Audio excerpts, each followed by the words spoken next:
No. Yo no recuerdo. ¿No? Bueno, en tándem significa en biología molecular es que una secuencia idéntica se puede repetir seguida de la otra. O sea, van cortitas. Por ejemplo, 17, aquí están, 17 paredes, así, idénticas, se repiten. Hagan de cuenta, por decirlo así, su nombre, por ejemplo, biblioteca, el nombre biblioteca, la palabra biblioteca se repite una y otra vez, así, varias veces seguidas, ¿no? Bueno, es una palabra, pero en el genoma humano, secuencias igualitas se repiten varias veces, eso es secuencias en tándem, ¿sí? Entonces, esas secuencias en tándem son muy cortas y se repiten muchas veces en regiones específicas del cromosoma humano, ¿sale? Y generalmente, se imaginan, se repiten entre 70 a 450 veces. Y esto ha sido muy valioso porque de aquí se hay regiones en tándem, ya se diseñan oligos, porque esas regiones son específicas para cada cromosoma. Entonces pueden variar esas regiones en tándem de un individuo a otro. Y de aquí se sacan oligos para ver cuántas repeticiones hay y si hay alguna mutación, obviamente se corta o no se corta el DNA y hay más o menos bandas, ¿sí? Y bueno, ahorita vamos a ver. Entonces, sí, hasta ahí, RFLPs, ya saben que son FLPs, un tipo de marcador que utiliza DNA, enzimas de restricción, pero con base en las regiones en tándem de los VNTRs, que son secuencias muy repetidas. Ahorita vamos a ver una gráfica para que se entienda. Se pueden hibridar y se puede ver cuántas bandas son. Entonces, esta técnica FLPs ha sido una herramienta muy valiosa porque se ha detectado, principalmente se sacó mucho provecho hace 15, 20 años, todavía hasta hace 5 años se sacaba provecho de esta técnica para pruebas de paternidad, ¿sí? De paternidad e identificación de individuos, que es más fina y muy valiosa porque se hace una hibridación y luego se corta el DNA, se hace una hibridación. Lo que es que hay un complemento del DNA con el DNA y eso es infalible, o sea, no hay otra, ¿no? Entonces esa técnica se utilizó mucho para pruebas de paternidad. Pero antes, para entender un poquito lo que es una hibridación, ¿ustedes recuerdan que es una hibridación tipo Southern Blot? ¿Sí recuerdan en qué se basa el Southern Blot?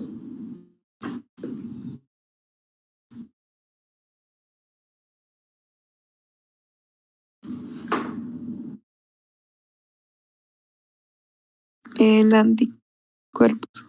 No. Bueno, proteínas. ¿En qué? Proteínas.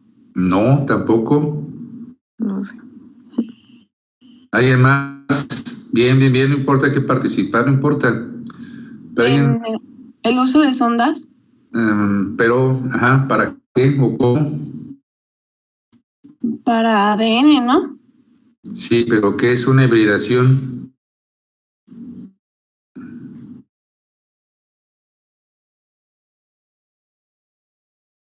Pues cuando la sonda es complementaria a un fragmento específico del ADN.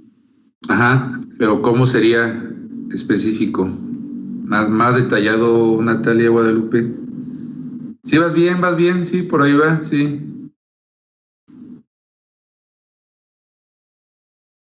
Pues cuando es complementario, ya no sé qué puedes decir. Sí, ok. Pues más bien, recuerden que una hibridación es cuando se pega un DNA con un DNA de diferentes organismos y siempre y cuando, como decía su compañera, sea complementario. Entonces, para que se pegue un DNA con otro DNA, primero se tienen que separar las dos hebras, que ese proceso se conoce como desnaturalización.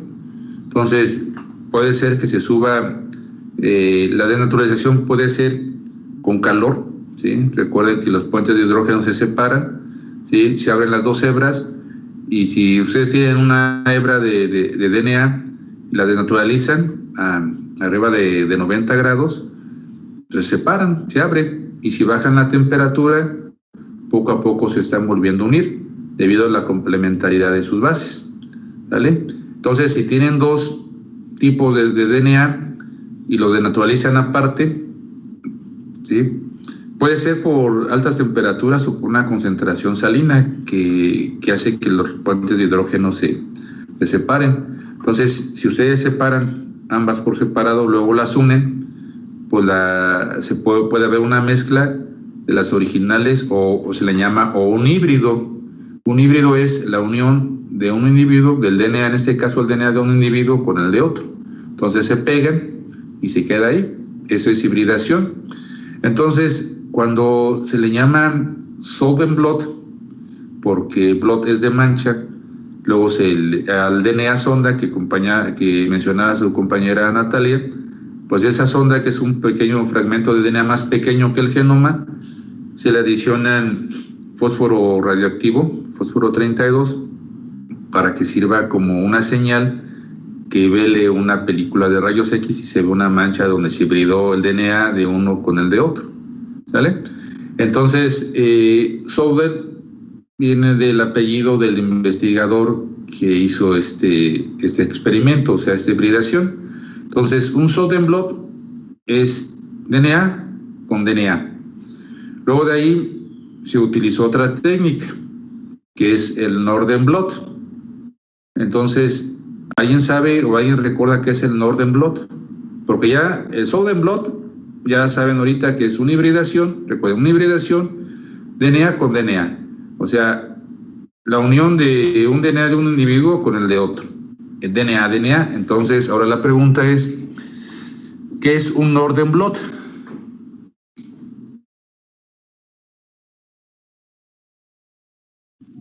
Con RNA. ¿RNA con qué?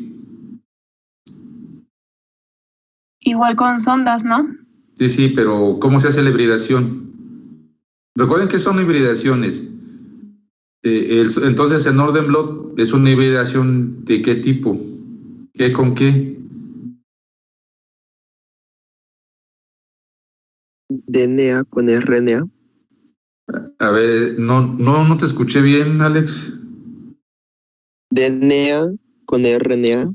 Exacto, ¿no? Entonces, si el Southern blot es DNA con DNA, el Northern blot va a ser RNA con RNA, ¿sí?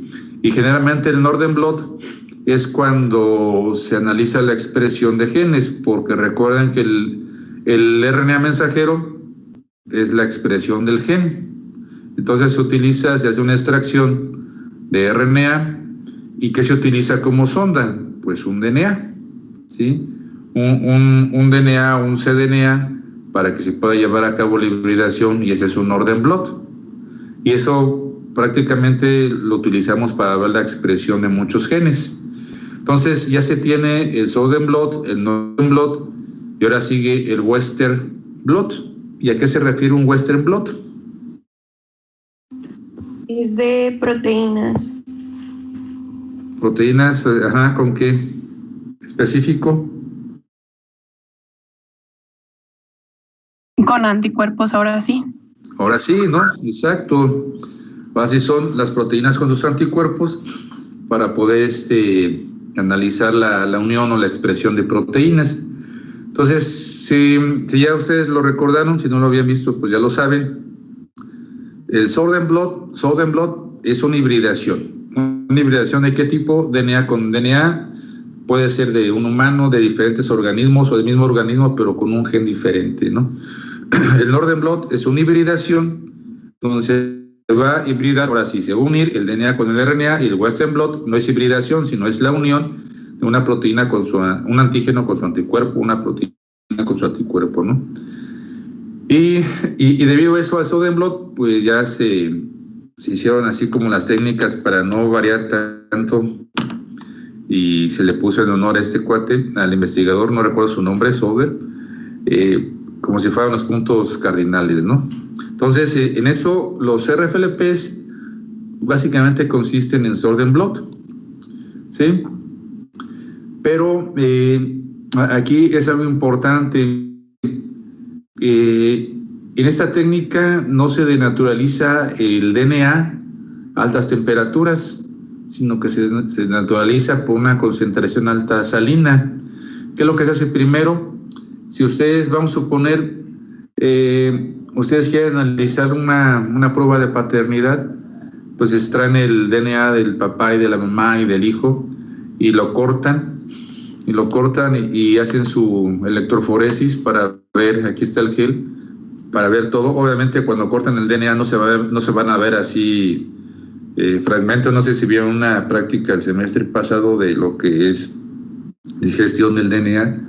Simplemente se ve un barrido, no se ven bandas, se ve un barrido, y ese barrido no sabemos cuántas bandas hay ahí. Entonces ese DNA se transfiere a una membrana, así por capilaridad. Esta membrana está cargada positivamente para que el DNA que está sobre el gel se transfiera por capilaridad. Entonces, por la diferencia de cargas, va a quedar unido el DNA a la membrana. Y esta membrana está aquí, se naturaliza, pero como es una membrana de nylon, si ustedes la naturalizan a altas temperaturas, pues se va a desaparecer, ¿no?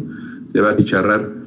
Entonces aquí se pone en una solución en la cual se desnaturalice este DNA que está en la membrana, se separe, y ahora sí, ustedes pongan su sonda. ¿Qué sonda? Pues los genes que quieran ustedes analizar.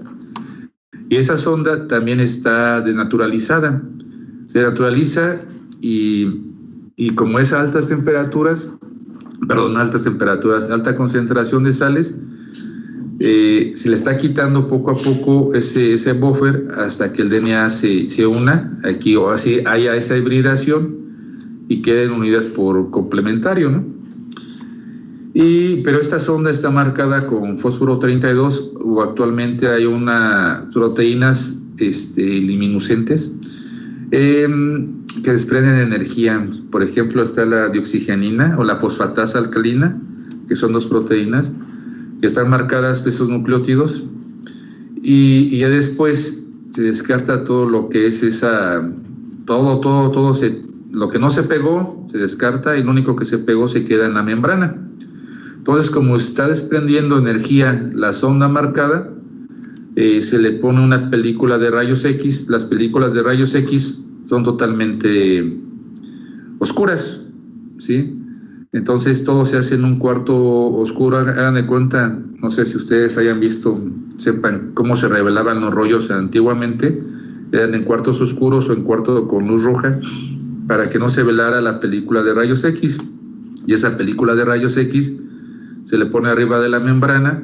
Entonces, como lo que está marcado va a desprender energía, va a velar esa película, ¿sí? Entonces, ya cuando se deja un tiempo, luego se quita la película de rayos X y se revela con compuestos químicos, y lo que va a quedar solamente velado, o sea, lo que desprendió energía, quedan esas manchas donde se hubo esa hibridación. Entonces aquí, en este caso, ya están los genes que se están identificando, ¿sí? Y esto es lo que se hacía para identificar genes. Un Southern Blot generalmente se utilizó para identificar si había un gen dentro de un organismo, y además cuántas copias de ese gen podían existir en un genoma. Entonces se hacía un Southern Blot. Entonces un Southern Blot principalmente se hace una digestión con DNA, se pone en un gel, se transfiere a la membrana, y luego se utiliza como sonda el gen que ustedes quieran identificar, y se hace la hibridación, se pone una película de rayos X y se revela, ¿no? Entonces ya las bandas que nos den se identifican si hay o no hay, ¿vale? Y lo mismo pasa con el Northern Blot. pero en lugar de tener en el gel DNA, es el RNA, todo el RNA total, el mensajero, para ver la expresión de ese gen, ¿sale? Entonces, ya recordando un poquito lo que es el Southern Blot, los RFLPs consisten prácticamente en hacer digestiones del DNA. Aquí tenemos un ejemplo de lo que es cómo se detectan algunas enfermedades hereditarias, ¿sí? Por ejemplo, en una persona normal se hace un corte con esta enzima que es MCT1, ¿sí? Y esta es de una persona normal. En alguna región o en ese gen que está afectando o provocando una enfermedad en una persona normal, hay sitios de restricción, ¿sí? Los cuales se pueden cortar. Aquí hay 1, 2, 3 y de esa manera pues nos darían 2 bandas, ¿no? ¿Sí? Esta sería una banda y esta sería otra banda. ¿Qué pasa cuando una persona está enferma? Este es un ejemplo X, no crean que es una enfermedad en especial, ¿no? Pues si cuando una persona está enferma, debe de existir una mutación. Esas mutaciones se le conoce como SNP, que son siglas en inglés que significa Single Nucleotide Polymorphismo, polimorfismo de un solo nucleótido, o también se le conoce como indeles. Los indeles son inserción y deleción. ¿Qué quiere decir? Que se insertó otro nucleótido o se deletó, ¿sí? En este caso, este sitio de restricción se perdió. ¿Por qué? Puede ser por un SNP, una mutación de un solo nucleótido, que posiblemente en lugar de ser guanina fue citosina y ya no permitió que hubiera ese corte. O puede ser por un indel, que sea acá prácticamente lo mismo. Un indel es una inserción, o se incorporó otro, se recorrió, inserción o se deletó, ¿sí? Entonces, si se dan cuenta, en una persona normal, si se hace un corte en este sitio, va a dar dos fragmentos, que sería este y este. Pero ¿qué pasa cuando una persona tiene una enfermedad? Aquí hubo una mutación o una deleción o una inserción que no permite que haya ese corte. Por lo tanto, ¿cuántas bandas darían? Pues nada más daría esta, ¿no? ¿Sale? Entonces, cuando se hace el corte con esa enzima, se toma todo el genoma y una persona normal, bueno, esto es algo ficticio porque no se ve así. O sea, se ve todo barrido, el DNA, todo barrido, ¿no? Todo barrido. Entonces, ¿qué es lo que se busca para ver si una persona está sana ante cierto tipo de enfermedad o tiene por ahí una deleción, inserción de un gen y está provocando la enfermedad? Entonces, lo que se hace es este fragmento, todo este fragmento que está aquí, es lo que se utiliza como sonda, ¿sí? Se utiliza como sonda para que se pueda hibridar y ver si está bien o está propensa a alguna enfermedad. Entonces, por ejemplo, una persona normal, aquí dice el Southern Blot, una vez que se cortó, se hizo la hibridación, se revela y los resultados son estos, ¿sí? Lo que se utilizó, repito, lo que se utilizó como sonda es este fragmento nada más. Entonces, como se partió en dos, ¿sí? Aquí 1 y 2, va a hibridar solamente nuestra sonda 1 con este y con este otro, ¿no? ¿Y qué pasa con la persona enferma? Pues simplemente va a hibridar un solo fragmento, que sería este, ¿sale? ¿Sí se entendió la importancia de los RFLPs y su fundamento, cortar e hibridar? ¿Hay dudas o preguntas hasta aquí?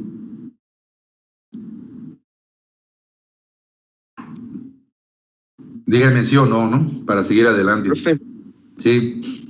pero esta técnica entonces solo está limitada porque si la mutación no se da en un sitio de restricción, ¿no vas a detectarla o sí? Es que depende para qué lo utilices el Southern Blot. Si tú lo vas a identificar genes, se puede hibridar, ¿sale? Por ejemplo, y también se puede dar este caso para identificar o predecir o ver si una persona tiene alguna enfermedad. Y las enfermedades, recuerden que están provocadas por mutaciones en los genes o alteraciones, y eso, una mutación en un gen te va a alterar, por ejemplo, la expresión de una proteína que no funciona bien, y esa proteína te va a alterar todo lo que es el metabolismo. Entonces, este es un ejemplo para analizar algún tipo de enfermedad. Y si tú lo utilizas para identificar genes, pues no importa, ¿no? Por ejemplo, si tú no quieres identificar la enfermedad, quieres identificar un gen, pues ya sabes que así está el gen, ¿no?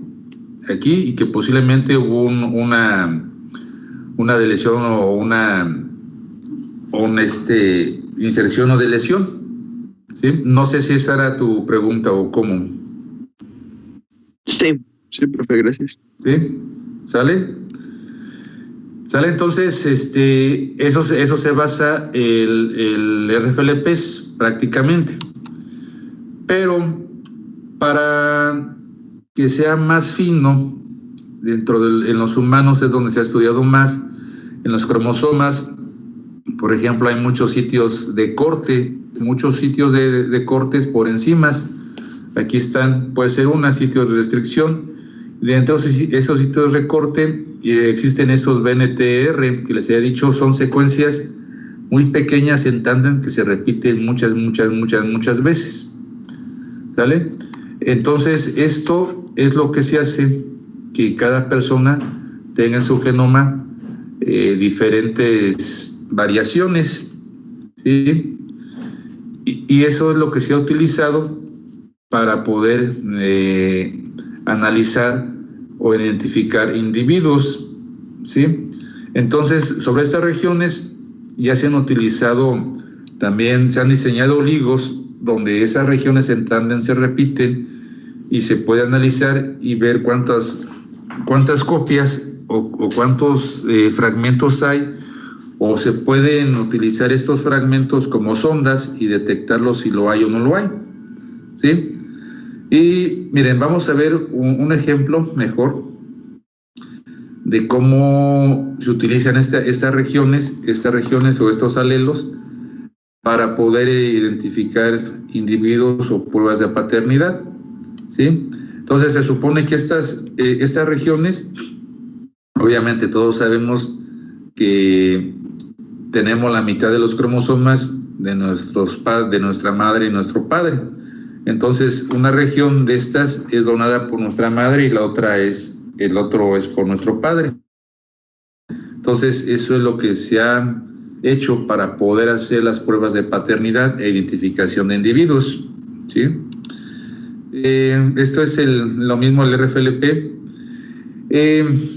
Aquí, por ejemplo, herencia de los marcadores RFLPs. Como ustedes saben, todos tenemos total 23 pares de cromosomas y cada par está formado por un cromosoma del padre y otro de la madre.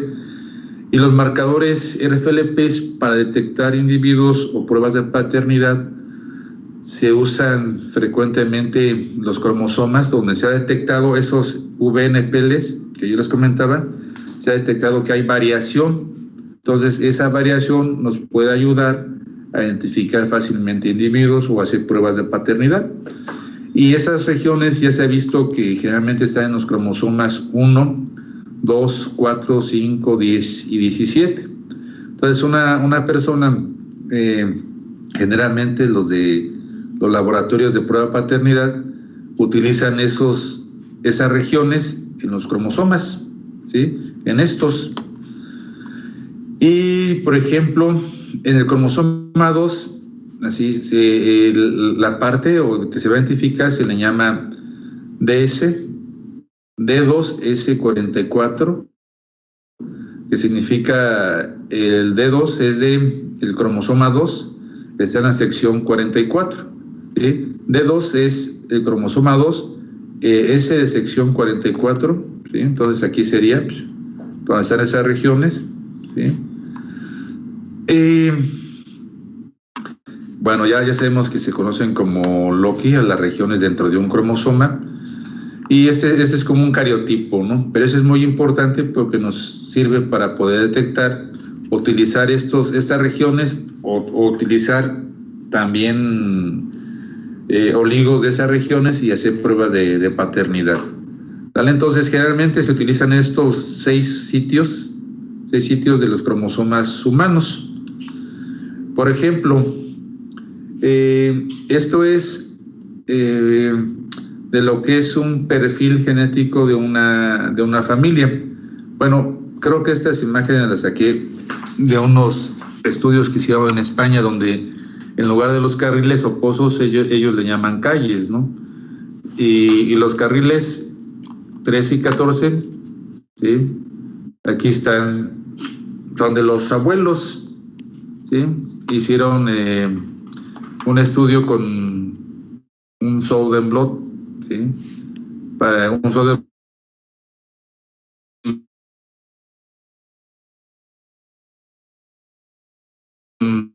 región de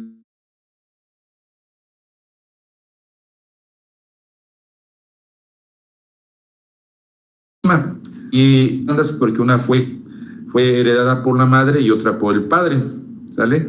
En cambio, su esposa también muestra 2 bandas, con el mismo oligo muestra 2 bandas, el mismo oligo que se utilizó para PCR y el PCR se utilizó como sonda, ¿sí? Muestra 2 bandas pero diferentes, ¿sí? Una fue donada por su madre y por su padre, ¿no? ¿Sale?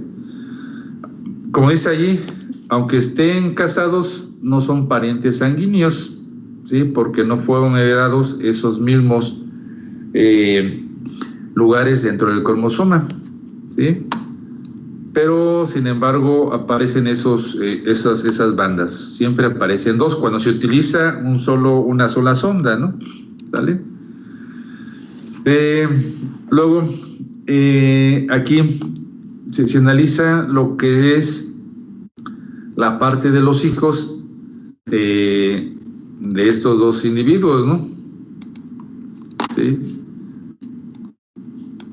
Y aquí está, aquí mencionan que en las calles 10 y 12, bueno, recuerden que las calles son los carriles. El analista de ADN puso ADN de sus hijos, que son David y María. Cada uno de ellos heredó una copia del marcador, bueno, utilizaron aquí el marcador de 1S7. ¿Qué significa? Que tomaron esa región de la sección 7, lo amplificaron y lo utilizaron como sonda para poder detectar esa variación genética, ¿sale? Lo cortaron primero, hicieron un RFLP y se puede ver aquí que fue en el cromosoma 1. Aquí está David, aquí está aquí están en el 8 y el 9, se supone que son los del padre, aquí está, 8 y 9. En el 8, perdón, en el 8 son las bandas del padre, el padre tiene estas 2, la madre tiene estas 2, y David, que es el hijo, tiene una banda aquí, que es de la madre, y la otra banda que es del padre, ¿sale? Mientras que María, su hija, tiene esta banda más pequeña, que es del padre, y esta banda más grande que es de la madre, ¿sale? Entonces, con un solo marcador se están detectando si son o no son hijos, pero con uno solo no es tan seguro que puedan decir que si es que son los hijos o que son el padre o que son la madre. Entonces, para esto se hacen todos los perfiles, se le llama perfil, de todos los cromosomas que ya hemos visto, de los 6 que están allí. Posiblemente ya se identificaron más y se hacen más estudios para que se haga un estudio después estadístico donde la probabilidad sea más grande, ¿no? Que te digan si eso no es, porque recuerden que muchas personas que aunque no sean parientes, van a tener bandas muy parecidas o del mismo tamaño, y eso no quiere decir que estemos relacionados genéticamente, ¿sale? Entonces, a ver, ¿sí se entendió lo que es esta gráfica? ¿Cuál fue el fundamento más que nada, aunque sea un solo marcador, ¿Cuál es el fundamento? Primero, se extrae el DNA de todos los individuos a analizar, se hace un corte, ¿sí?, con enzimas, y luego se hace una hibridación. Al fin y al cabo se va a cortar. María tiene un sitio específico diferente al de su hermano. Eso hace que den bandas diferentes, ¿sí? ¿Sale? Entonces, este es un RFLP. Si se dan cuenta, pues da muchas bandas, ¿no? Bueno, en este caso, como se hizo la hibridación con una sola sonda, pues solamente nos va a dar, en este caso, las dos, que es del padre y de la madre. Entonces, el fundamento, quiero que lo analicen bien, que es extraer DNA, cortarlo, hacer una electroforesis, pasarlo a una membrana, hibridarlo con el gen que ustedes quieran analizar y pasar esa hibridación, pasarlo a una película de rayos X que se revele y nos dan esto. Esta es la película de rayos X. Esta película se unió a la membrana con el DNA, ¿sí? No crean que este es el gel, no crean que es la membrana, sino la película de rayos X. ¿Sale? ¿Dudas o preguntas de aquí?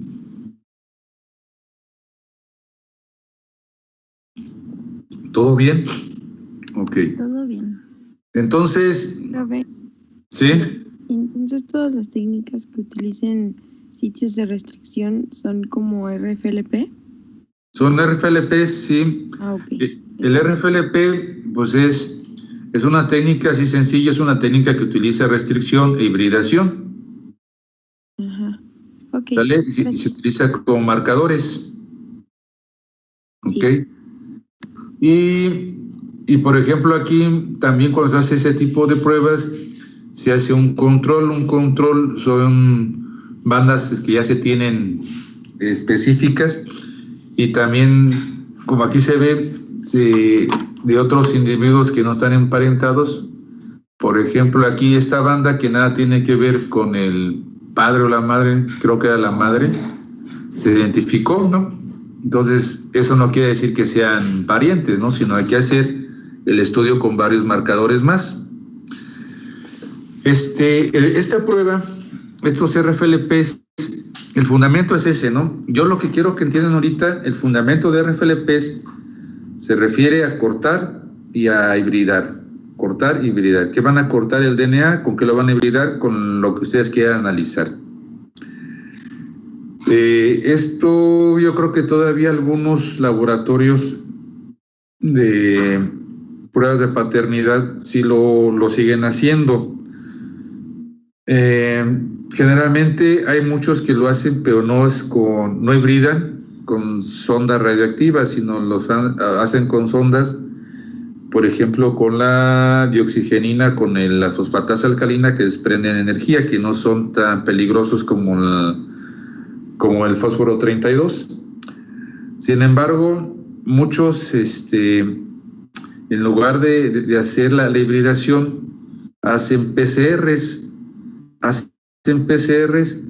y mandan secuenciar oligos de esas ondas de estas regiones,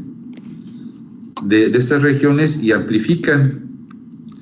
Entonces, cuando hacen sus geles, que son geles grandes, 25 por 30 centímetros, grandotes, los corren en geles de poliacrilamida, se detectan más bandas, y esas bandas son las que comparan entre los padres y los hijos. Yo les recomiendo, bueno, les comento más que recomendar, les comento que a inicios de los años 2000 estuvo de moda aquí en Aguas, porque un compañero de trabajo puso su laboratorio de análisis molecular y empezó a hacer este tipo de pruebas de paternidad. Y pues no, fue la ganancia, ¿no? Porque no se hacían tantas pruebas de paternidad. Le fue muy bien. Actualmente, ahorita no sé si la sigue haciendo, me imagino que sí, pero saca muy buena lana. Actualmente, para hacer esto, estos RFLPs, pues ya no se utiliza. Les comento, en laboratorios pequeños como los que hay aquí en muchas partes de México y del mundo, sí se utiliza todavía esta técnica, pero ya con el avance tecnológico esto ya como que quedó obsoleto. Si queremos hacer análisis de RFLPs en plantas o en diferentes bacterias, virus o todo lo demás, pues ya se utilizan lo que son los secuenciadores automáticos, y en los secuenciadores automáticos lo tienes en un día, mientras que todo esto prácticamente te echas una semana, ¿no? Pero un secuenciador automático pues te sale millones, ¿no? Entonces sí está carito, pero esos secuenciadores se utilizan cuando uno va a hacer diferentes muestreos con 20, 50 individuos, ¿no? Entonces para eso sí nos sirve el secuenciador automático. Pero cuando se va a hacer una prueba de paternidad o analizar un gen dentro de un genoma, pues es más fácil y más barato hacer este tipo de estudios en el laboratorio.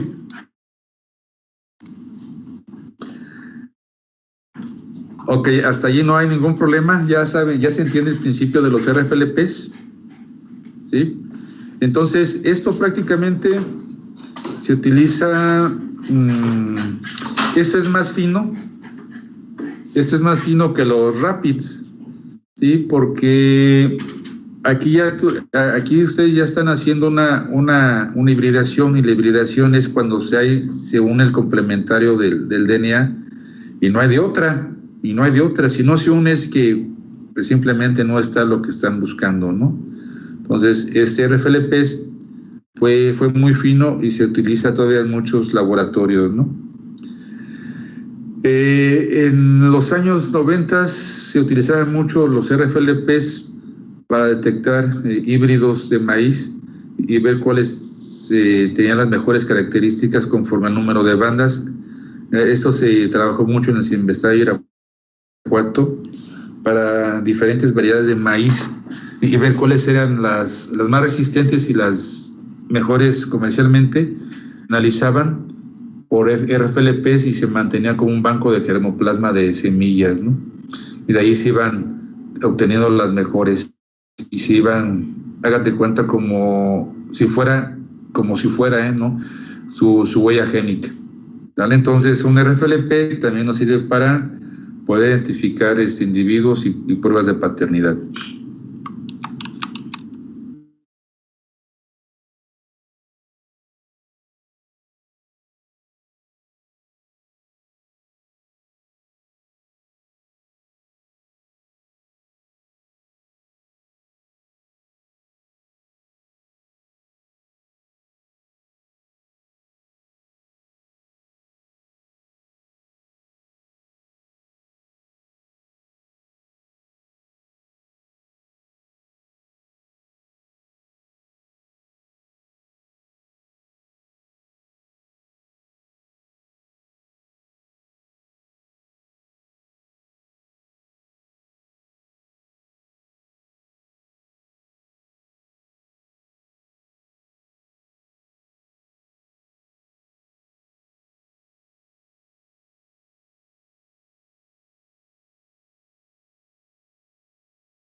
Profe, no se escucha.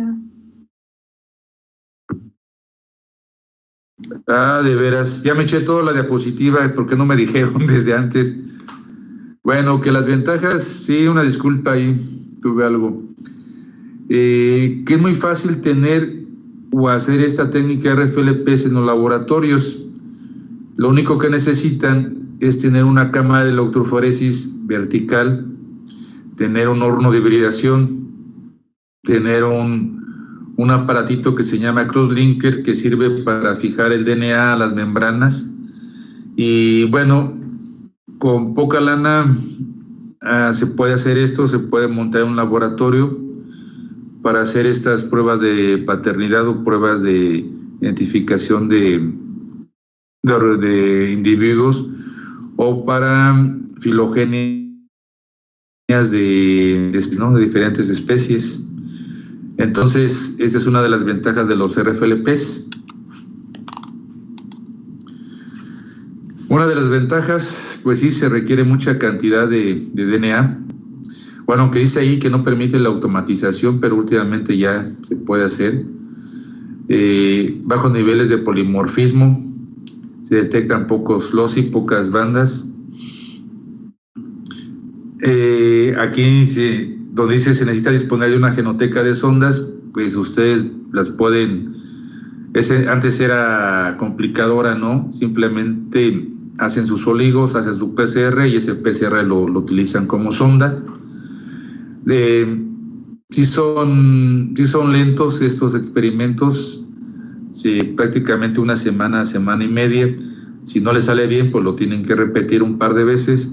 Entonces, ese es lo complicado, ¿no? Que son un poco tardados, pero la ventaja es que son muy baratos, entre comillas, y les dan resultados muy confiables. ¿Sí?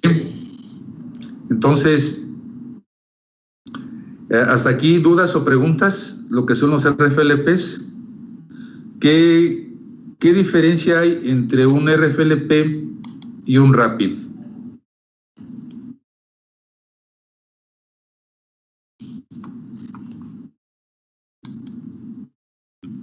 Sí me escucha, ¿no? Sí, profe. Sí, profe. Pues que uno es por PCR, el RAPID, y el otro es por un Suder-Blot. Sí, pero, ok, está bien, pero quiero que me expliques en qué se basa la técnica prácticamente, cuál es la diferencia. Profe, ¿no sería que, por ejemplo, en el RAPID se utilizan como oligos y en este es como hibridación? Ok, sí, pero es exacto, Paula, pero explícame bien qué es la hibridación. Pues sería como por medio de sondas, un ADN específico que quieres identificar. Sí. A ver, entonces ahora sí, ¿cuál es la diferencia entre un RAPID y un RFLP? Así ya que me expliquen bien técnicamente. Sí, ya lo dijeron, pero ¿quién se anima a decirlo?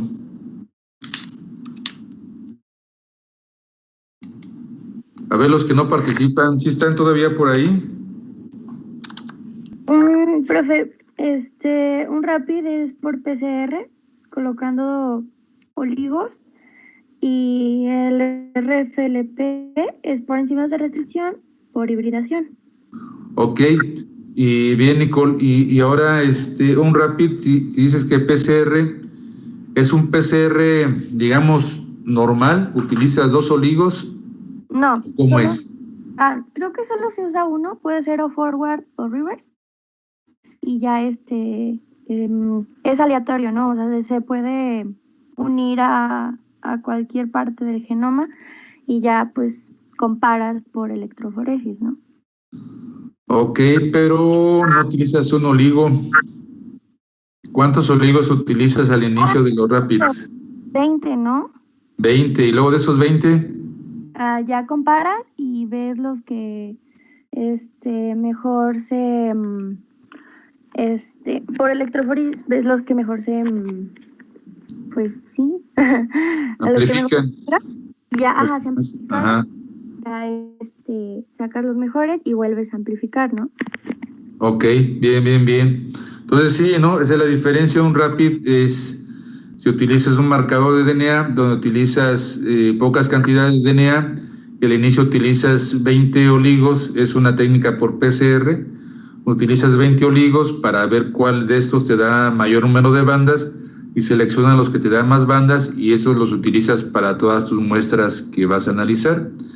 Y una técnica RFLP también está basada en el DNA, en la cual se hace una digestión y se hace una hibridación con el gen que tú estás buscando o los genes que vas a analizar, ¿sí? Y eso prácticamente es la diferencia entre un RAPID y un RFLP. Bien, bien. Entonces vamos a ver otra técnica. Ay, permita.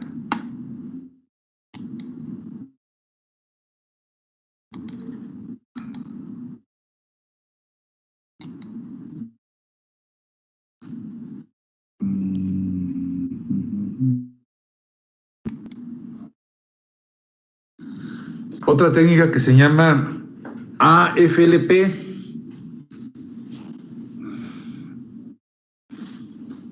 El AFLP, bueno, aquí si se utilizan, es un tipo de marcadores moleculares que están basados en restricción. Aquí sí, restricción y amplificación. El otro era restricción e hibridación. Entonces, AFLP es restricción y amplificación.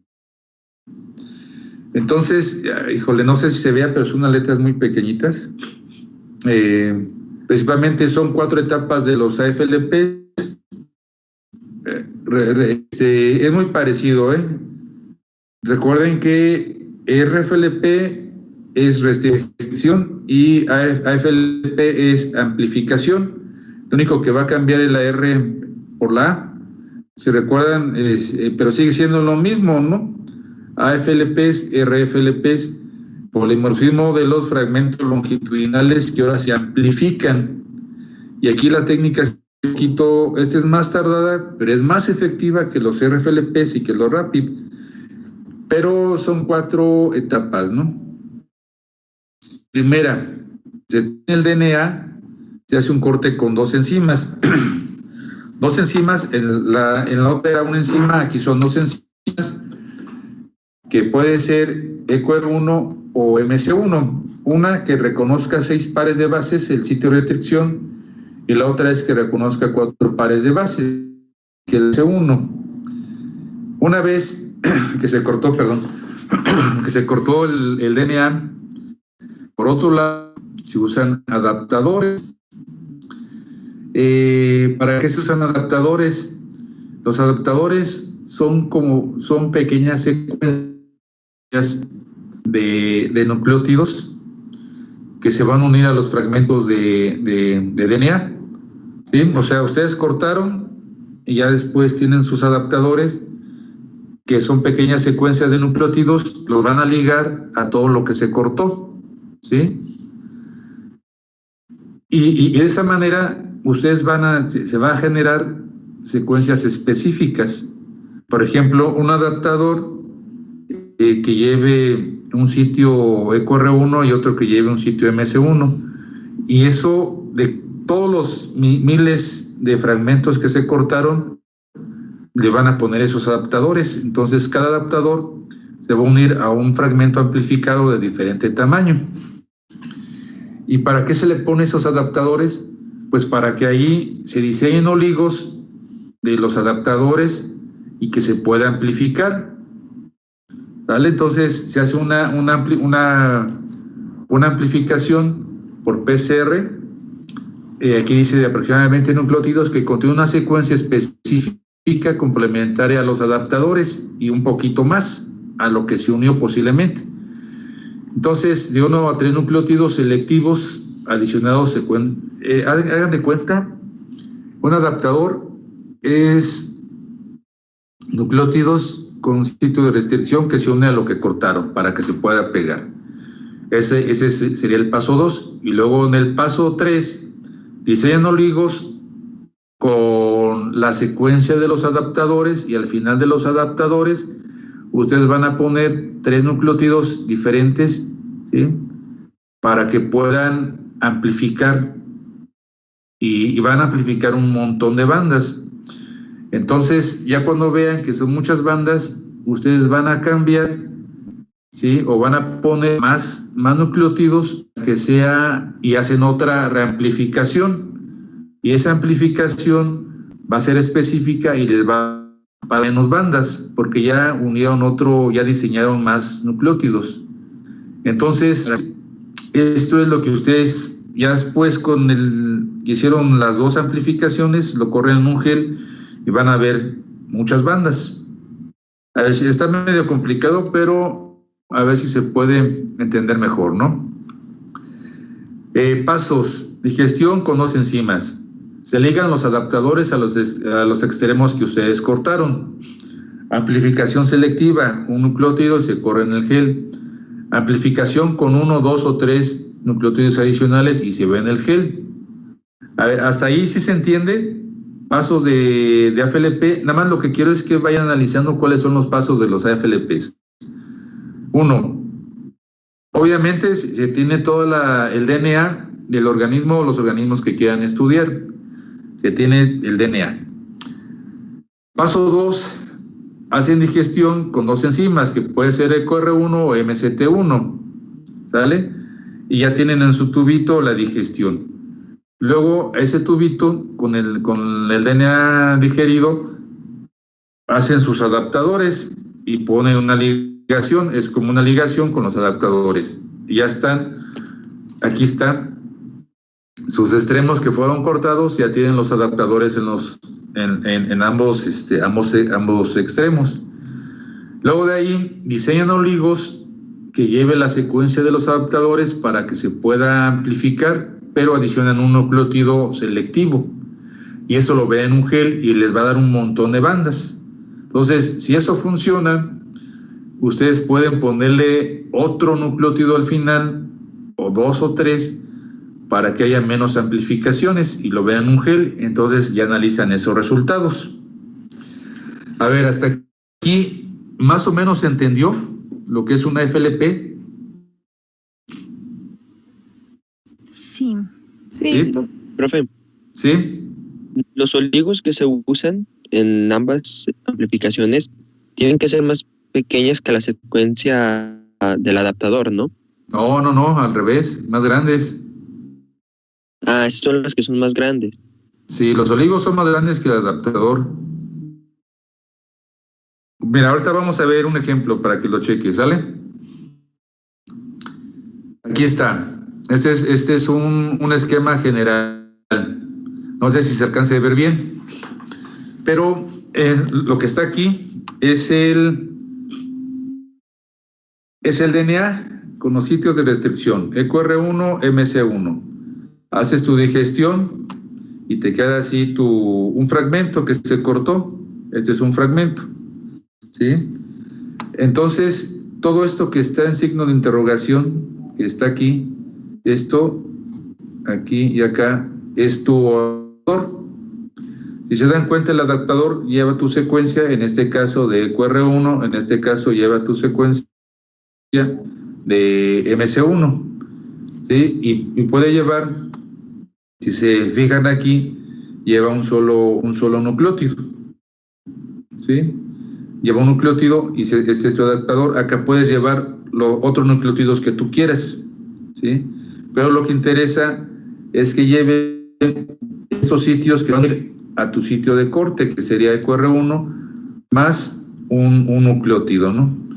¿Vale? Estos son los adaptadores, ya los pegaste y se va a quedar así. Entonces, ¿qué es lo que tú haces después? Pues vas a diseñar el oligo como está aquí, ¿no? Este es el oligo. Puedes diseñarlo más grande o igual, pero no más pequeño, Alex, sino del mismo tamaño, ¿sí? Y aquí está, adicionas una letra, ¿sí? Porque no sabes qué es lo que sigue aquí. ¿Sí? Si se dan cuenta, por eso es N. N puede ser cualquiera de los 4 nucleótidos. ¿Cómo' que es C, G, T o A? Entonces tú, primero para tu amplificación, adicionas en el 3' un oligo, un nucleótido, perdón. Y en este caso, en el ejemplo es C. Entonces, esto que está aquí arriba es tu oligo, lo cual abarca parte del adaptador y tú le adicionas un nucleótido más, que en este caso fue C, ¿vale? Y diseñas tu forward y tu reverse. En este caso el forward pues lleva lo que es el EcoR1 y el reverse lleva lo que es la secuencia MC1. y un nucleótido extra, ¿sale? Entonces, ya amplificas, y eso se le llama una preamplificación. Tú amplificas ahí, y si te salen muchas bandas, quiere decir que está bien. Si te salen muy pocas bandas, quiere decir entonces que vas a cambiar esta C que está en rojo, la vas a cambiar por G.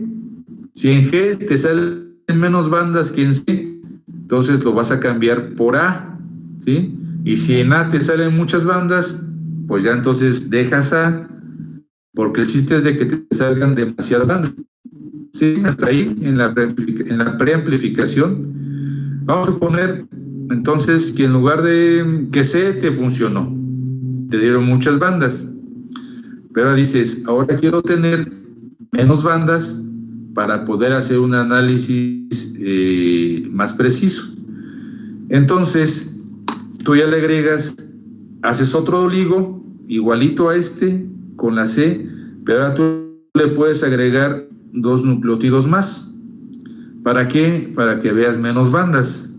2 nucleótidos más aquí y otros 2 nucleótidos más acá en cada oligo. Entonces, si eso te funciona, si ves las mismas bandas, dices, no, pues yo quiero ver menos bandas, y entonces haces otros oligos donde dejas la C, pero cambias estas 2 que tú le adicionaste.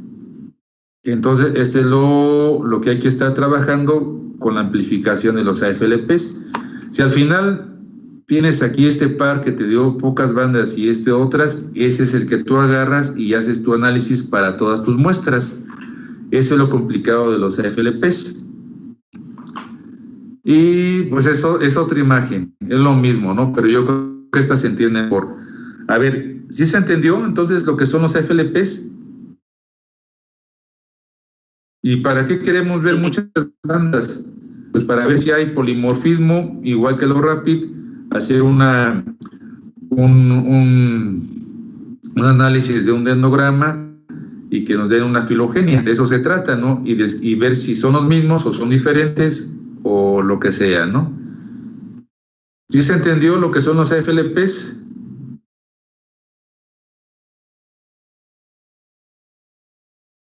Sí, profe. O sea que cuando se adiciona otro nucleótido o un adaptador, a veces se hace para disminuir el número de bandas y así sea el análisis un poquito más preciso, ¿verdad?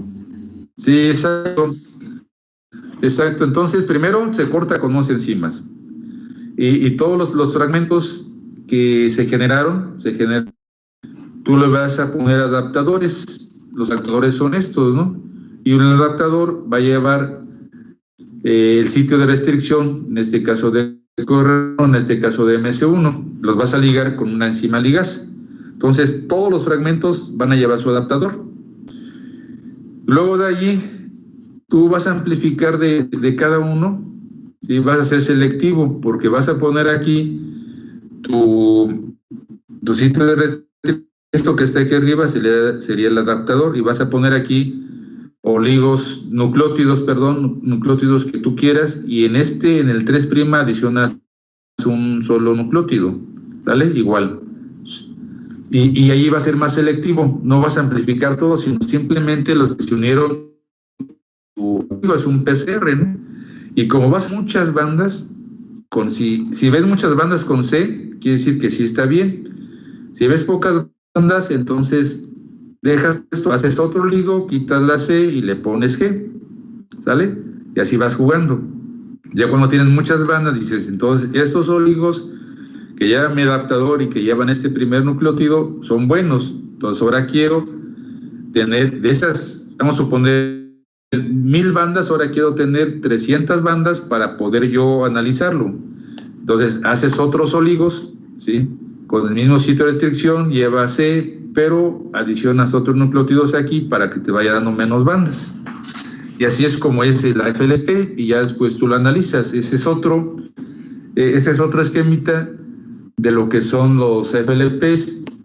Aquí está el DNA, se corta, ¿sí? Te va a dar muchos fragmentos de muchos tamaños. Pones tu adaptador, aquí están los adaptadores. ¿Sí? El adaptador, haces tu primer, tu oligo selectivo y amplifica, ¿no? Y vuelves a amplificar. Y aquí está, esa es una imagen de una versión automatizada, porque les comentaba, todavía muchos laboratorios, los AFLPs los hacen así. Esta parte de la amplificación no tienes,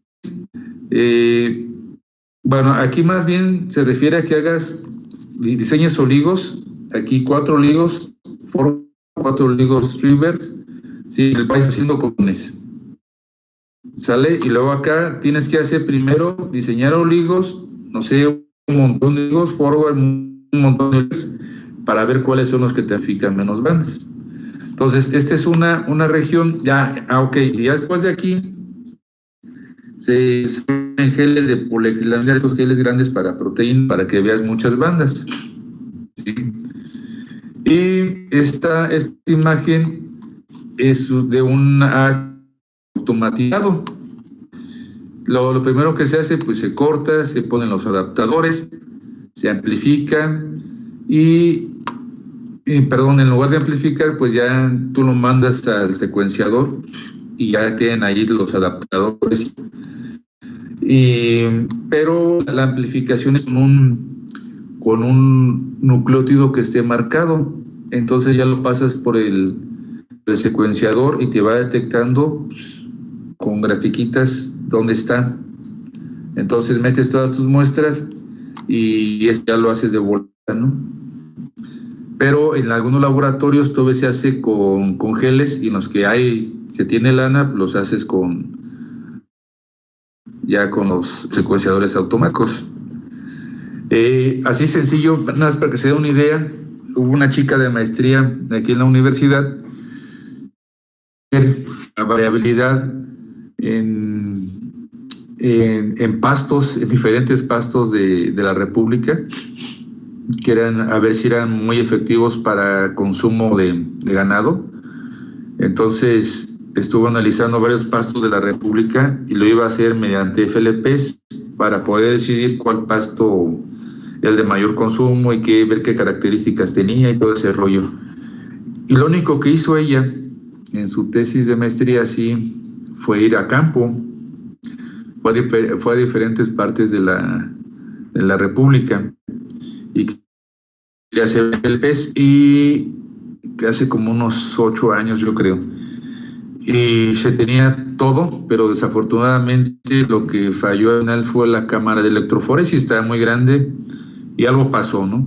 Entonces lo único que se hizo en ese tiempo, tener una colaboración con un investigador del INIFAP. El INIFAP son institutos de investigaciones pecuarias que existen en toda la República, tienen apoyo del gobierno federal, y hay un INIFAP en Guanajuato, donde tienen este tipo de secuenciadores y hacen AFLPs.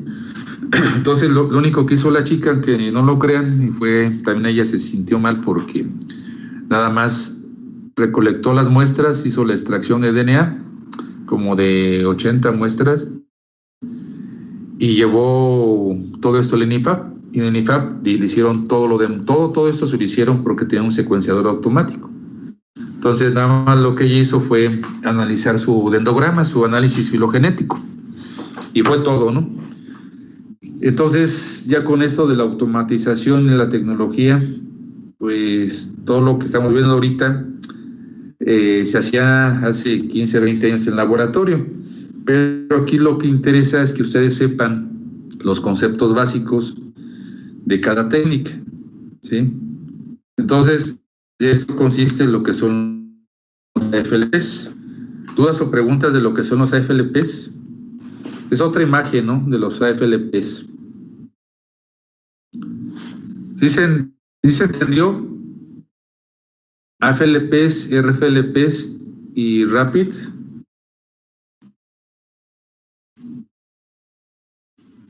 Sí, bueno, yo creo que sí. Sí, profe. Y esta es una imagen de unos AFLPs, cómo se ven, pues un montón de bandas, ¿no? Con los FLPs o RFLPs, bueno, más bien AFLPs se ven así, porque cuando ustedes cortan, no sé, yo les preguntaba si ya han visto lo que es la digestión del DNA, se ve todo barrido, ¿no? Todo barrido. Entonces, para eso se le ponen los adaptadores y que se amplifiquen diferentes fragmentos. Uso de marcadores AFLPs también, pruebas de paternidad, huella génica, estudio de poblaciones. Son más precisos que los RAPID, ventajas y desventajas son más precisos que los RAPID, ya que la amplificación se utiliza de calidad larga, lo que aumenta significativamente la especificidad de cada reacción, no requiere información previa del genoma, uso de distintas enzimas, genera una limitada posibilidad de hallar polimorfismo. Pues aquí se requiere un secuenciador,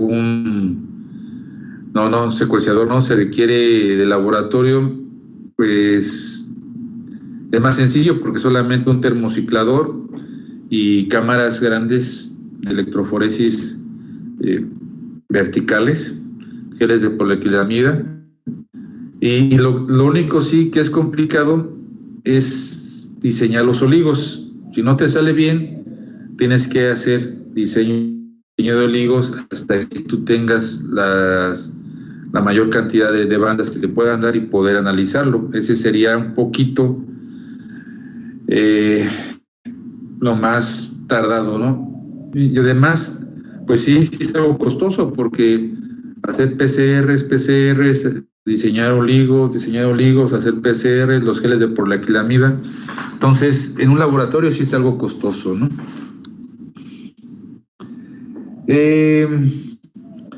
Pues aquí algunos ejemplos de los AFLPs, cómo se han utilizado.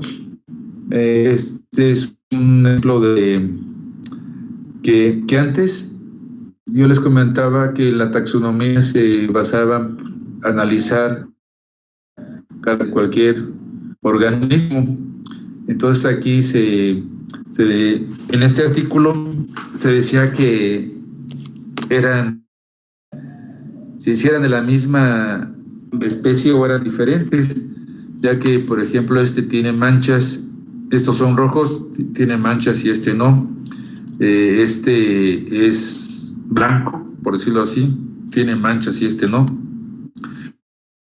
Entonces se quería ver si eran los mismos fenotipos con base en el color, eran diferentes. Y creo que no recuerdo no recuerdo bien si fue, para qué les miento, necesitamos otra vez checar el artículo, pero creo que simplemente era el macho y hembra, el macho eran los mismos, ¿no? Nada más que bajo cuestiones ambientales, el color era lo que los hacía diferentes. Entonces, para eso también se utilizan todos los marcadores para decidir si son el mismo o son diferentes especies. En este caso, si usa ese estudio como AFLP, que también se puede hacer con RAPID, también se puede hacer con RFLPs, lo que ustedes puedan hacerlo si tienen el dinero y las condiciones, ¿no? ¿Sí? Pues aquí está más o menos en ese artículo cómo son los adaptadores, cómo se hacen, cuáles son los oligos, y ahí te dicen todo, ¿no? Aquí la combinación de tantos oligos por tantos oligos, el promedio, cuántas bandas te dan, el tamaño de los fragmentos, polimorfismo. ¿Vale? ¿Hasta aquí dudas o preguntas? Ok, mire, entonces vamos a hacer, para no saturarlos de tanta información, porque aquí lo que sigue, vamos a ver otro que son microsatélites, pero eso lo vamos a dejar para la próxima semana. Ahorita vamos a repasar todo y mañana en clases de laboratorio vamos a hacer algunos ejercicios de estas tres técnicas, ¿sí? Como les comentaba al inicio de clase, prácticamente nos quedan 2 semanas y media de clases y fue muy rápido el semestre para mí, no sé para ustedes, pero yo creo que la práctica de mañana, si no es que posiblemente el martes sí va a ser la última de laboratorio. Yo prefiero darles un poco más, muchas técnicas de ingeniería genética, porque nada más nos basamos prácticamente en transformación de algunos organismos. Es ingeniería genética, ustedes lo saben. Genética incluye pues, varias técnicas que no están dentro del programa. Entonces mi pregunta es, yo creo que sería conveniente aprovechar las horas de laboratorio para ver otros temas de interés y que ustedes sepan más de todo lo que es ingeniería genética. Esa es mi propuesta. ¿Cómo ven? Yo les pregunto a ustedes, ¿cómo ven? ¿Les parece bien? Sí, profe. Bueno, Sí. sí. Sí, porque yo tengo, puede ser que el jueves o el viernes invite a 2 estudiantes, uno para que nos diga qué son los famosos transcriptomas, qué son los microRNAs, análisis con microRNAs, análisis con transcriptomas. Podemos ver lo que son la CRISPR-Cas9, podemos ver los famosos JIPs, podemos ver la secuenciación masiva de datos, que es lo que está de moda ahorita. Si no lo vemos en esta unidad, posiblemente es muy difícil que lo vayan a ver todo esto. Entonces, para mí, como profesor e investigador, esto de lo extra que yo les digo, no viene en el examen, porque no está dentro del programa, pero sí me gustaría que ustedes lo supieran y que vieran todas las opciones que hay como ingeniería genética. Bueno, a lo mejor sí viene en el examen, ustedes son muy buenos, yo creo que vengan, ¿no?, en el examen. Yo creo que para ustedes sería bueno, ¿no?, que les preguntaran en el examen todo lo que se ve aquí. Creo que con ustedes no hay ningún problema, ha sido uno de los mejores grupos que he tenido. Pero, así le vamos a hacer. Posiblemente el jueves y el viernes invite a 2 personas para que nos hablen de todo esto, de lo que es transcriptomas, de lo que es microRNAs y la utilidad que se tiene, ¿no?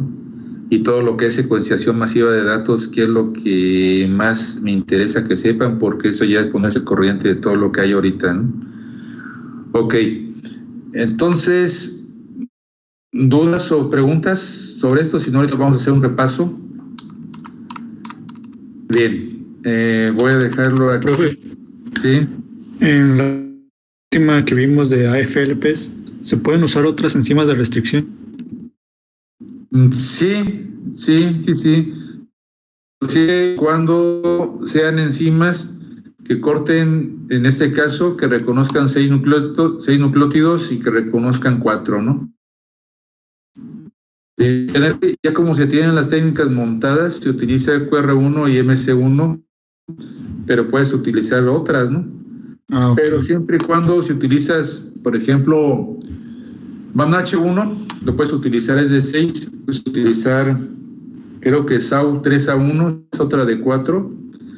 Si utilizas las mismas para cortar, esa misma secuencia la vas a utilizar para tus adaptadores, ¿sí? Y esa misma secuencia la vas a utilizar para tus oligos de los sitios de restricción. Pero sí puedes, sí. Nada más que eso ya está como, digamos, ya está montado, ¿no? Ajá. ¿Sí? Sí, gracias. Ok. A ver, vamos a hacer un ejercicio en lo que resta de la clase.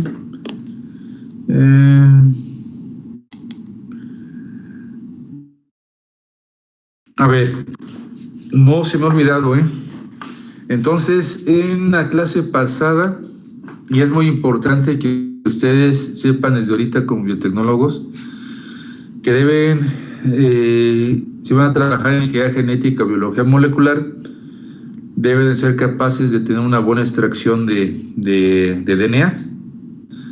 ¿Y cómo lo saben? pues una es y cuantificando y se ve la pureza. Y luego que hagan cálculos para que ustedes puedan utilizar la misma concentración en todas sus muestras.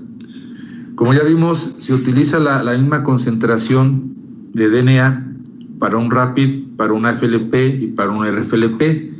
Si utilizan cantidades o concentraciones diferentes, todos sus estudios se van a alterar.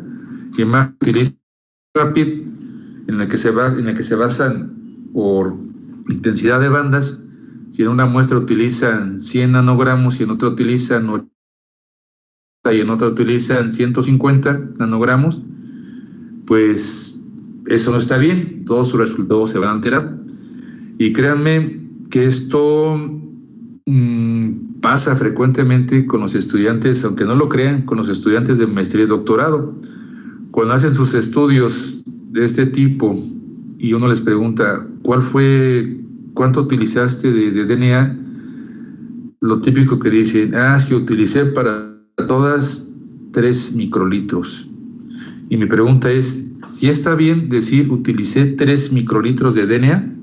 Ustedes con su experiencia en biotecnología, ¿sí es bueno decir utilicé 3 microlitros de DNA en todas mis muestras? ¿Eso está bien? No. Porque depende de la concentración original de cada muestra, ¿no? Ok, ¿y qué puede haber en esos 3 microlitros? Más o menos ADN. Exacto, ¿no? O nada, ¿sí? Entonces, ¿cuál es lo correcto decir? En lugar de ¿qué sería lo correcto o qué es lo correcto? La concentración tal. Ok, la concentración, ¿no? Como dice Nicole y Alex, la concentración. Entonces, si te dicen, yo utilicé 3 microlitros, en esos 3 microlitros había 100 nanogramos, eso está bien. Entonces, eso es lo que se batalla, aunque no lo crean, con muchos estudiantes de maestría y doctorado. ¿Por qué? Porque dicen, bueno, nada más haz tu extracción y ponle 3 microlitros, porque así dice el protocolo, ¿no? Pero todo está mal, entonces todo se altera. Entonces, retomando un poquito, ¿cuál fue, si ustedes tienen por ahí sus apuntes, cuál fue la concentración de la clase pasada del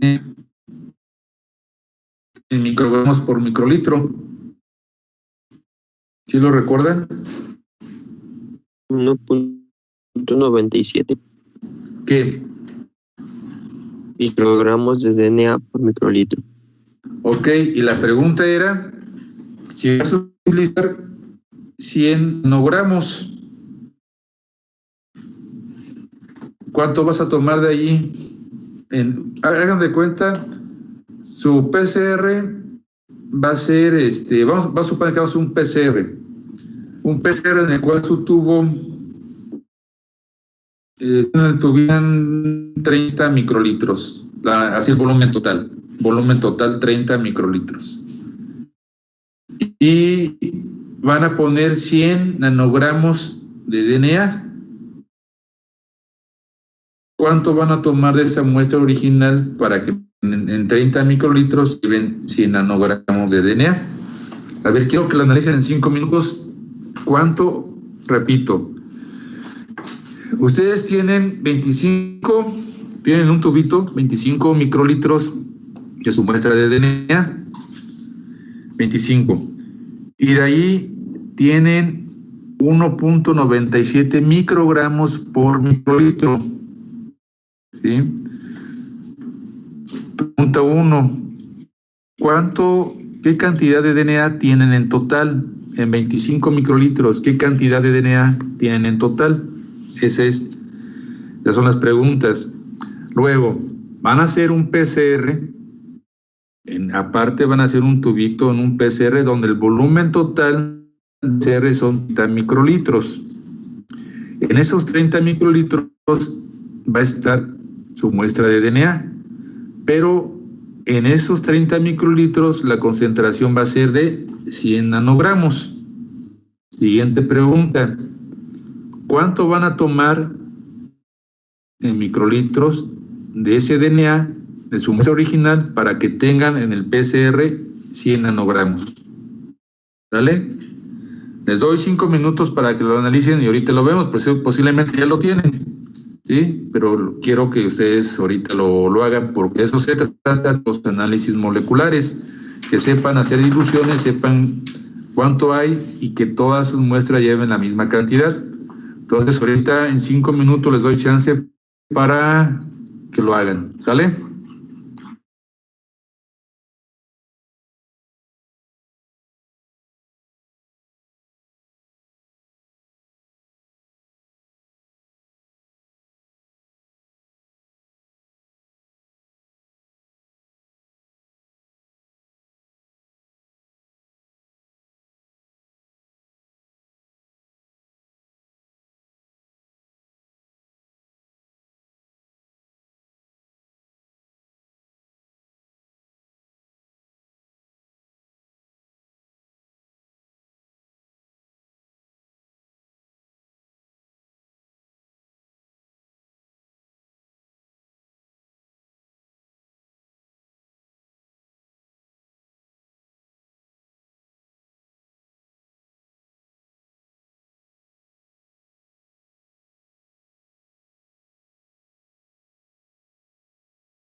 Aquí estamos, profe. ¿Ya lo tienen? Creo que sí, pero no sé. A ver.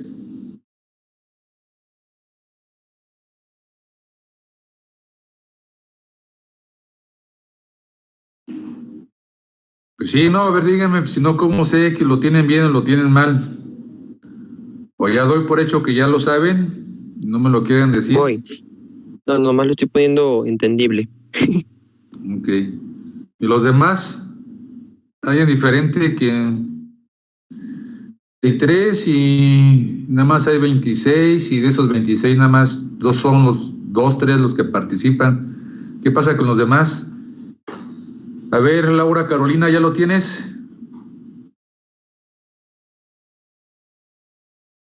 ¿Ya te fuiste, Laura Carolina? Yo creo que sí se fue.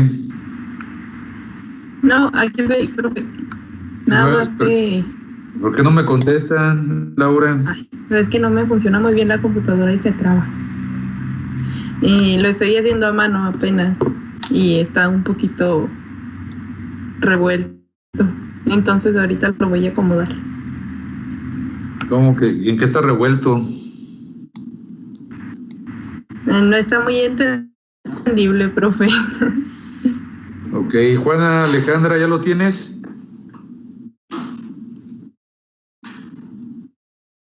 Hola, profe, aquí estoy. No completamente, pero también lo estoy haciendo a mano. Ok. Pero que se lo comparto. A ver, ahorita, espérame, ahorita. Vamos a ver quién más lo tiene. Chiste es de que quiero ver los demás cómo van. Estefanía Cometa, ¿ya lo tienes?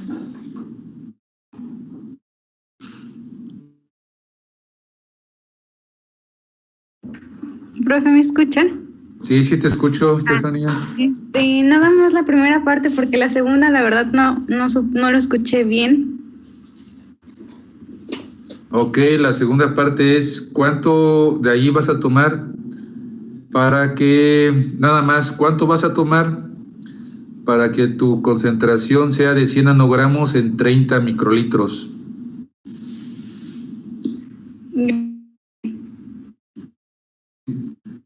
Claudia Samantha, si hay mucho que no te escucho. Claudia Samantha, ¿sí estás?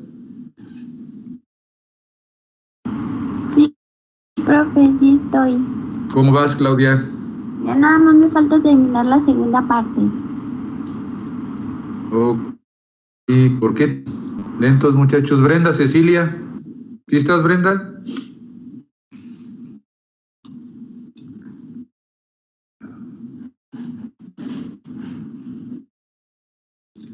Bueno, Brenda no está. Diana Guadalupe, ¿cómo vas? ¿Sí está Diana Guadalupe? Segunda parte. ¿Sí me escucha? Sí, te escucho, Diana. Ok. Sí, haciendo la segunda parte, es que tampoco lo escuché bien. Pero ya la primera la tengo. Bueno, a ver, sencillo. Ahorita vemos, Alex.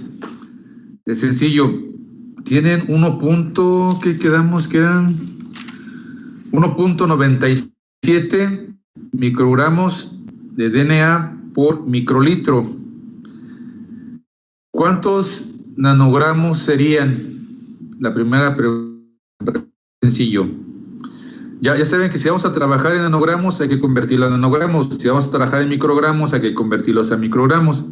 Entonces, en este caso, ¿cuántos nanogramos tiene por microlitro?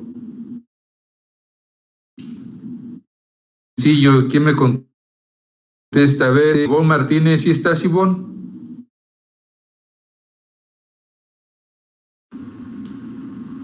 Sí, 170 nanogramos en un microlitro. ¿Por qué, Ivonne? Pues porque lo multiplicas por 1000. ¿Por qué lo multiplicas por 1000? Bien, pero ¿por qué? Pues porque es la escala de las magnitudes, ¿no? De microgramo a nanogramo. Ok, entonces, sencillo, ¿no? Tienes 1970 nanogramos por microlitro y quedamos que había 25 microlitros. Entonces, ¿cuántos nanogramos tienes en total en 25 microlitros? 150. ¡Wow! Y 49,000. ¿Y para cuántas? Si vas a hacer rapids, ¿para cuántas muestras te alcanzaría? ¿Para cuántos PCRs? Teniendo en cuenta que es de 100 nanogramos, ¿verdad? Ah, sí.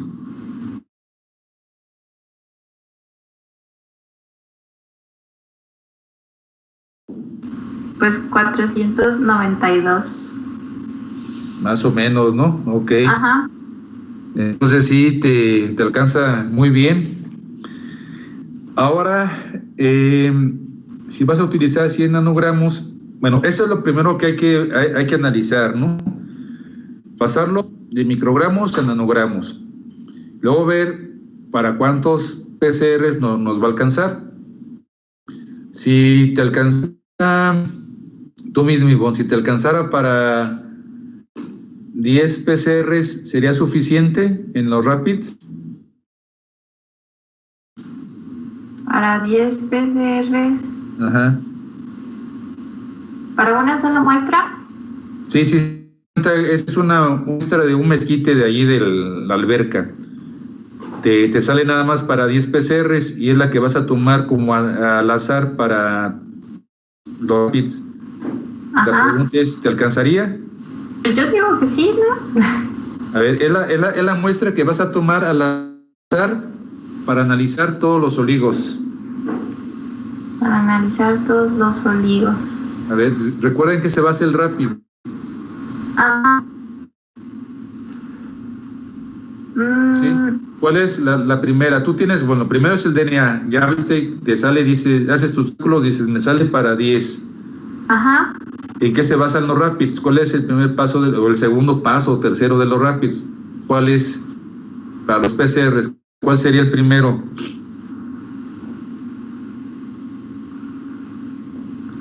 Pues, es con los oligos, que son 20 oligos y tienes que hacer los 20 oligos. Sí, ya me acordé. No, entonces no se alcanza. No, ¿por qué?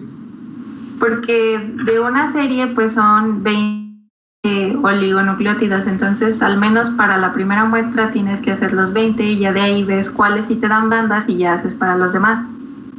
Ok. Entonces, ¿qué harías, Ivonne? Pues, tomar más muestra. ¿De dónde?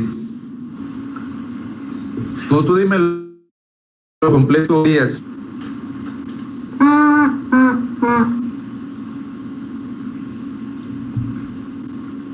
Se supone que solo me alcanza para 10 muestras, ¿verdad? Ah, sí. Pero ahí tienes cerca de la uni, hay un árbol, tienes todo, ¿qué harías? Pues ir por más muestra. ¿Y luego? Y volver a hacer lo mismo. ¿Qué es lo mismo? Pues hacer la extracción, hacer la extracción del ADN. Ajá. De las hojas y ya después volver a hacer la del ADN que tengo por medio de espectrofotometría y ya ver si esta concentración sí me da. Ok, bien, ¿no? Entonces, eso es lo que hay que analizar siempre antes de hacer cualquier experimento. Que tengan su suficiente DNA, que sea suficientemente puro y que hagan sus cálculos para ver con cuántas muestras, en este caso de Rapids, tienen suficiente, ¿no? Entonces, eso sería. Si no te alcanza, pues vete por muestra o si tienes muestra, haz una extracción más hasta que tengas suficiente material y puedas hacer sin ningún problema todos tus rapids. Porque si empiezan cualquier estudio y luego se les acaba la muestra, pues otra vez todo lo tienen que repetir. ¿Sale? Bien, gracias, Ivonne. A ver, aquí Carla Ivana. ¿Sí estás, Carla Ivana?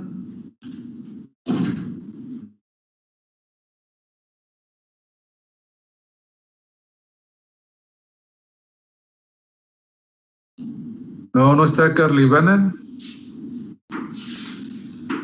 No sirve tu Ok, Carla Ivana. La siguiente pregunta. ¿Qué volumen tomarías de tu muestra original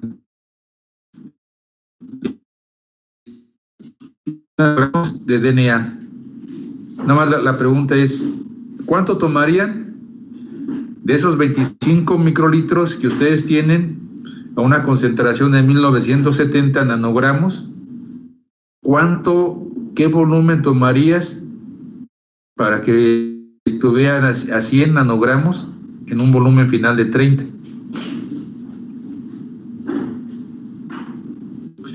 Obviamente, si tomarían un microlitro, pues se llevarían 1970 nanogramos, ¿cierto? Y la pregunta es, ¿qué volumen tomarías?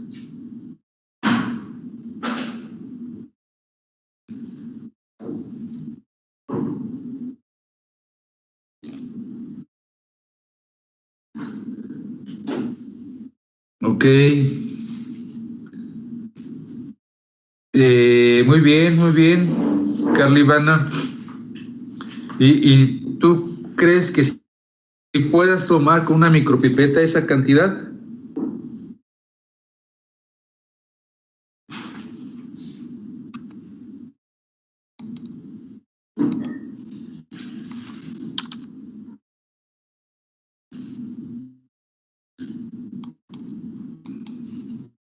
¿Sí se puede? Con 0.05. ¿Sí segura que sí se puede? Bueno, vamos a suponer, es que es 0.05. Entonces, ¿qué harías, Carla?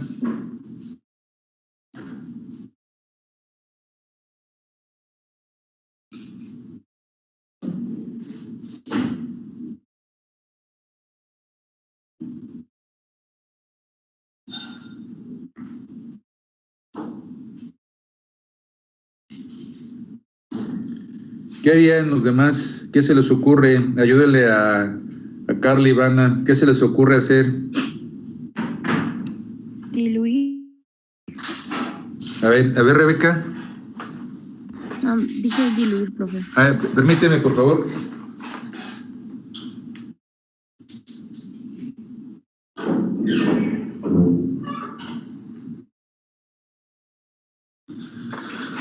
Sí, no te escuché, Rebeca. ¿Otra vez? Diluir, profe, para que esté menos concentrado. A ver, ¿y cómo le harías? Tomo unos microlitros de la concentración original de 1970 nanogramos por microlitro y lo añado a ¿cómo se dice? Pues a otro tubo de Eppendorf con microlitros sin ADN. O sea, como, no sé si se le pone agua destilada, creo. Ajá, sí. Ahora que dices que diluyes, tomas X microlitros en tantos microlitros. Ajá. Ahora quiero que me digan cómo le harían. ¿Cuánto tomarían? ¿Cuánto aplicarían? ¿Cuánto tomarían de su solución original? ¿Y en cuántos microlitros lo diluyen para que tomar una cantidad considerable y lo puedan utilizar directamente a todas sus muestras? Sí, está bien hacer diluciones, pero aquí estos pequeñitos problemas son los que se van a enfrentar en la realidad cuando hagan todo esto, simplemente cálculos. Entonces yo desde ahorita quiero que vean eso. A ver, entonces, ¿cómo quedaría? Ya para terminar la clase, a ver, entonces,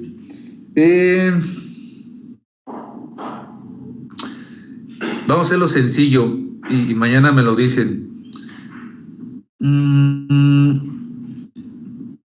¿cuántos microlitros tomarían de la solución original para que quedaran en 100 microlitros 100 nanogramos? La concentración 100 nanogramos en 100 microlitros.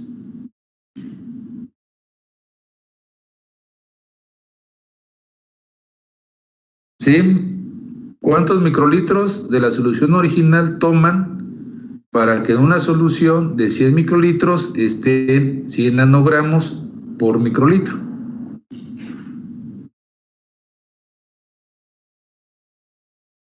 Y hay muchas, como ustedes quieran, hay muchas alternativas, pero esta es una y quiero que la sigan. Entonces, repito, ¿cuántos microlitros toman de su muestra original para que en un volumen de 100 microlitros les quede a 100 nanogramos? ¿Sí? Y vamos a hacer muchos ejercicios y mañana vamos a ver una práctica donde ustedes hagan cálculos, pero quiero que lo hagan para no batallar mañana, y vamos a simular hacer prácticas o estrategias para los RAPIDS, AFLPs y RFLPs. ¿Sale? Entonces, por hoy terminamos. No sé si haya dudas o preguntas. ¿Todo se entendió? Sí, profe, gracias. Sí, Cindy. Entonces, Alex, pues mañana vemos tus resultados. Lo que quiero es que todos también participen. Y mañana vemos resultados de otros, ¿sale? Bien, que tengan buen día, que descansen, nos vemos mañana. Gracias, profe, igualmente. Gracias, profe. Y bye. Hasta luego. Bye.